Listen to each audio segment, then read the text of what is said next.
The word zakat in the Quran literally means purification.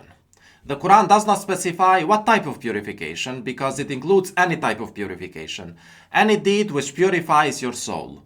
However, most of the purifying deeds in the Quran also have additional names. For example, body purification is called fasting, or travel purification is called Hajj, and so on. But in this video clarification, when I say zakat, I am limiting my explanation only to financial purification, obligatory financial purification. So when I say zakat in this video, I mean financial purification.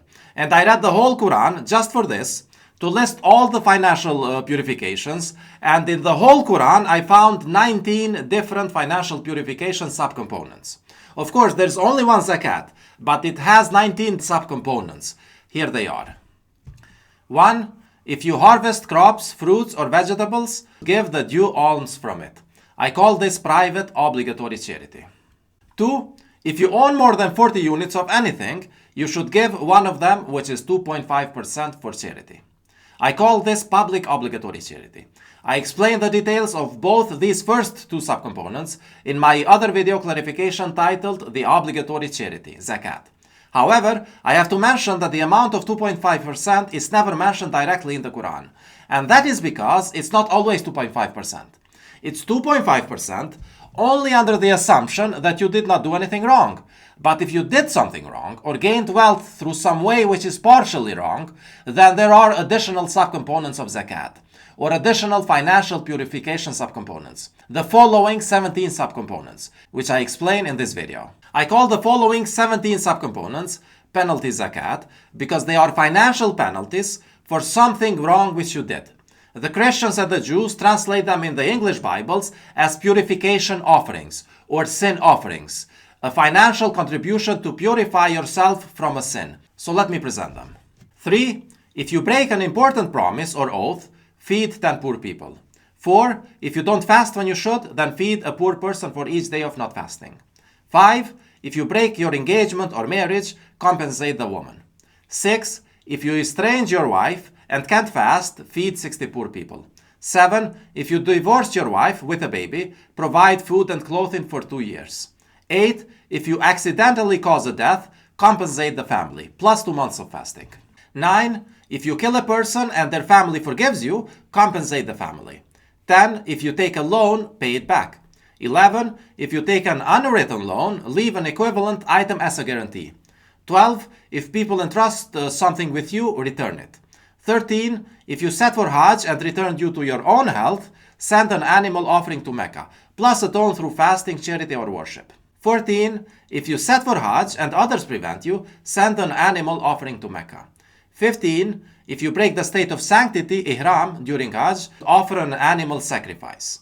16. If you hunt an animal during Hajj, offer an equivalent domesticated animal. 17. If you publicly mention or admit a bad deed which you did after joining the submitters, you should contribute an equitable charity.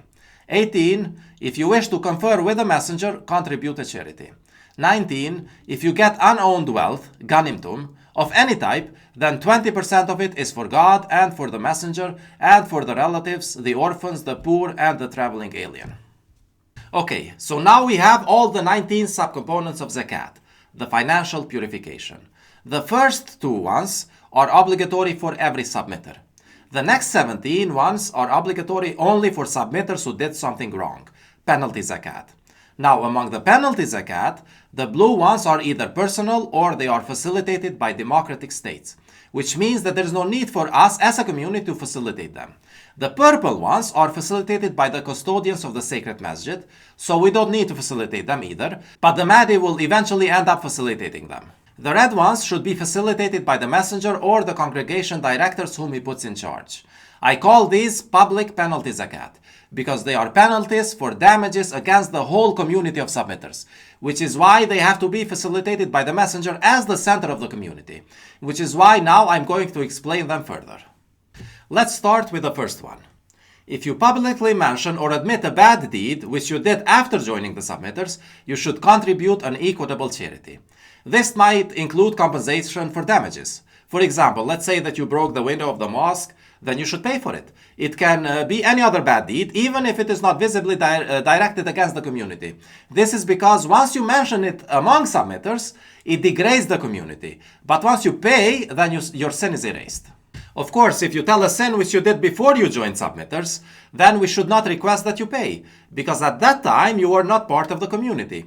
That's between you and God will make you pay. Or maybe you already paid through suffering or additional worship or other means. Also, a sin which you tell to your family or your husband or wife does not count as a public confession, because that is a private discussion, and they should never leak that information to the others. They should try to convince you to fix it, but not tell the others. But if you admit it publicly, then you should pay for it publicly, so that the others know that justice was restored. Now the next point. If you wish to confer with the messenger, you should contribute to charity. This is because when you take the time of the messenger, you are actually slowing the whole community down. But if you are ready to atone for it through charity, then it's okay. Now the 19th subcomponent. I left this point last because it has a lot of weight in the success of submitters. All the other previous points are simply a way of maintaining the community at the same level. But this last point actually grows the community. Of course, it is possible for a community to grow even without this, but that can only happen at the expense of righteousness.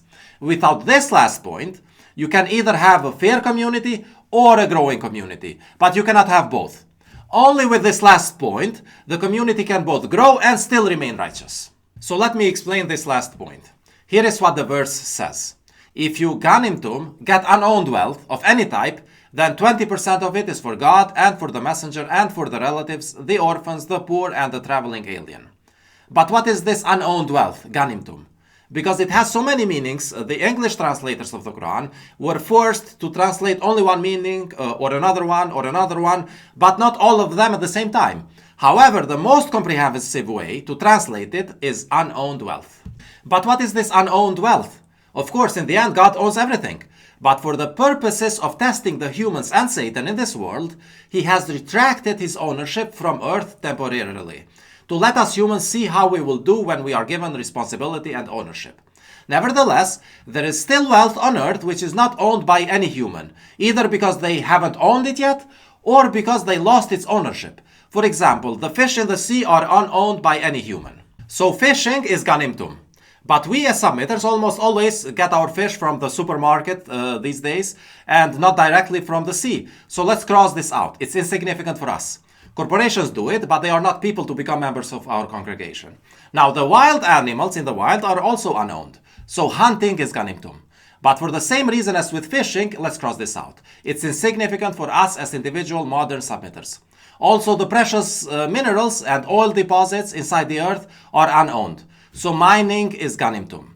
This is also insignificant for us as individual submitters. So let's also cross this out. Also, in the past, discovering unexplored land was ganimtum. But we have reached all the corners of the earth now, and there is no more unexplored land. So let's also cross this out. Also, the spoils of war in the past were unowned wealth, because when you killed the enemy and captured his children lost the status of free people and became slaves. And slaves don't get inheritance. And so the wealth which was left behind by the dead enemy then did not belong to anyone. It became unowned wealth. It was up for grabs for those who participated in the organized struggle. So getting spoils of war is ganimtum. But because democracies are peace agreements between believers and disbelievers, which I explained in another video, this does not apply to us in democratic countries. So let's cross this out also. Not applicable in democracies. But there is a sixth meaning of ganimtum, which applies within democratic countries. It is getting inheritance from non-submitters. Because this is a very important case for our democratic circumstances, let me explain it in more detail. There are two main points which I will explain about this. First, why inheritance from non-submitters is ultimately not an inheritance, but a reception of unowned wealth. And second, why we should give away 20% from it. And by the way, traditionally the Muslim scholars have believed both of these, but they could never explain them. But God blessed me with this knowledge, so let me explain both of them with one go, from the Quran. Here is how it works. When a person dies, before his inheritance is distributed, the will of the dead person should be fulfilled. But if he was a disbeliever, regardless of what his will was before he died, at the moment of death, he changes it. God tells us in verse 23:99 that his true will at the moment of death is to get his property back again. At the moment of death, he says, "My Lord, send me back so I can do good in the inheritance which I left." So he wants his property back first, which automatically means that he doesn't want anyone else to inherit his property. He hopes to get it back again, and then he thinks that he can give 2.5% of it as charity, and in this way, in the second try, he will be saved. But that's not how it works. It was 2.5% only for those who accepted all messengers and who believed the Quran. But for all the other people, it is actually 10%. So because this disbeliever rejected his corresponding messenger and the Quran, he now will actually have to give 10% to be saved. God would not send the messenger back again just so that this disbeliever can get a second chance to accept the messenger, because it would be unfair to take the messenger out of heaven. The messenger finished his own test. And also God would not reveal the Quran directly to this disbeliever because he is not qualified for it. So if this disbeliever is sent back, he would have to be saved in a world without the Quran and without his corresponding messenger. And in that world, he has to give 10% instead of 2.5%, which is actually what the Jews and the Christians gave before the Quran and Muhammad, 10%. So with 10% zakat, this disbeliever would be saved. However, this would be his second time that he's enjoying his property. The first time he gave nothing. So now he would have to give 10% for the first time and 10% for the second time, which is 20%.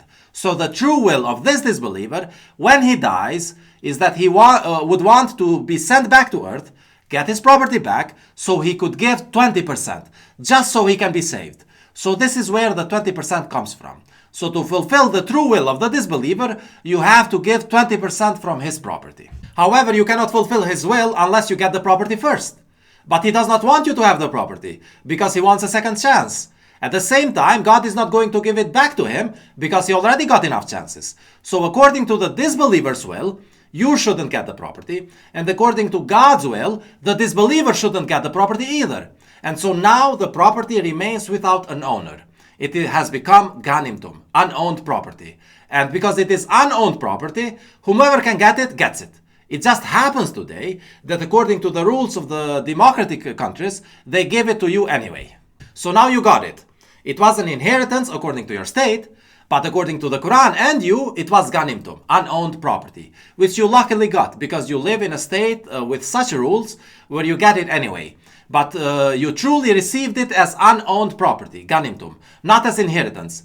And now that you ended up having it, you can fulfill the will of the dead disbeliever and give 20%, which is why verse 841 tells us to give 20% whenever we get unowned property.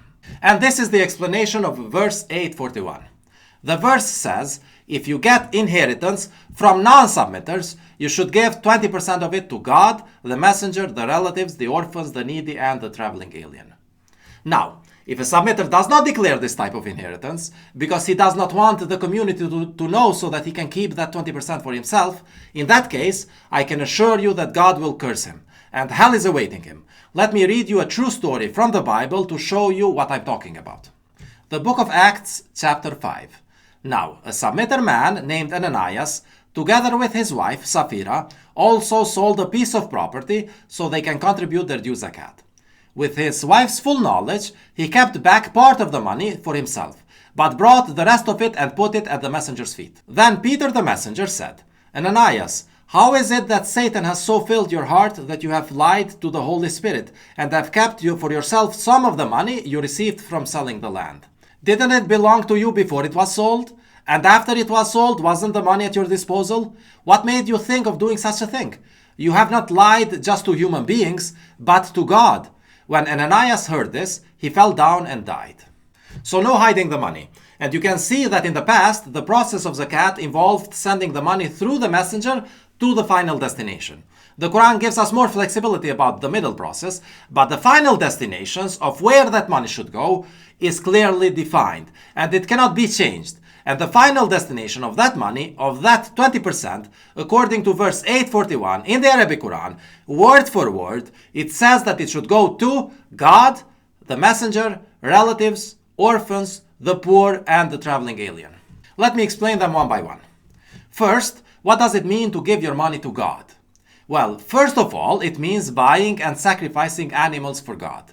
However, this is supposed to be done in Mecca, and we still don't have authority over Mecca. So let's postpone this for the very end of times when the Mahdi frees Mecca.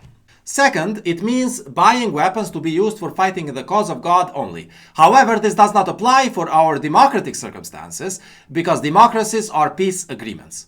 So let's also postpone this for the very end of times when democracy ends. And now the third type of giving to God, and the only one applicable in our circumstances, are masjids, places of worship, which belong to God alone. When we spend the money to establish and maintain masjids, that money is given directly to God, because the masjid does not belong to the community, it doesn't belong to the messenger, and it does not belong to the congregation director. It belongs directly to God.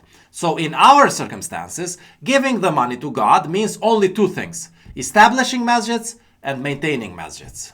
So establishing masjids and maintaining masjids. Now let's explain the second point. What does it mean to give the money to the messenger?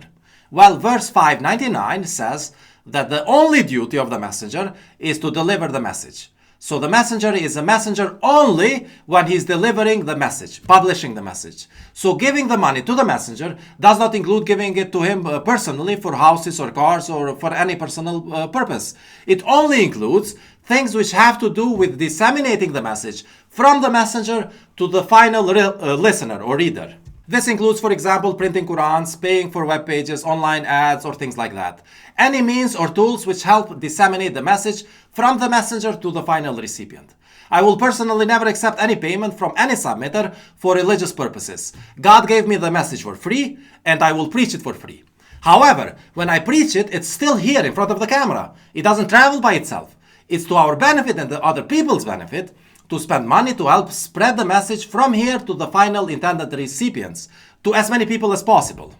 So for means which help to disseminate the message. Now, the remaining money should go to the relatives, orphans, the poor, and the traveling alien. To enable myself not to coordinate this portion, let me decide on a fixed percentage so you can do it yourself. Let me set it at 2.5%. Verse 59.7 gives me the authority to divide it in any portions I decide from the permitted categories, but to keep it simple and enable you to do it yourself, I'm deciding on 2.5%. So from the 20% which you owe, you can give 2.5% directly to the relatives, orphans, the poor, and the traveling alien. And I will not include it in the declaration and reporting. You do it yourself. But the remaining 17.5%, you have to declare it and spend it only with pre-approval or upon the request of your congregation director to ensure that the money is not wasted in projects which don't work.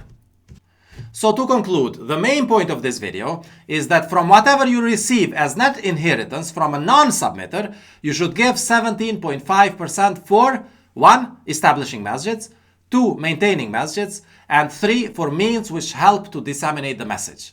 And I call these contributions. And of course, whatever you receive as net inheritance from a submitter, according to the Quranic inheritance rules, all of it belongs to you, because the deceased submitter has already purified that property by declaring and giving away the regular 2.5% zakat every year. Now, some haters still might want to argue that I'm asking you to give money. But in fact, God is asking you in the Quran to give money in the cause of God. I personally will never accept any money for delivering the message. God provides for me, either through trade or previous investments or my professional skills, which I might serve as a non-messenger, like in a daily job, or even through what my own family might choose to help me with. And all of these are my human right, just like they are your human right.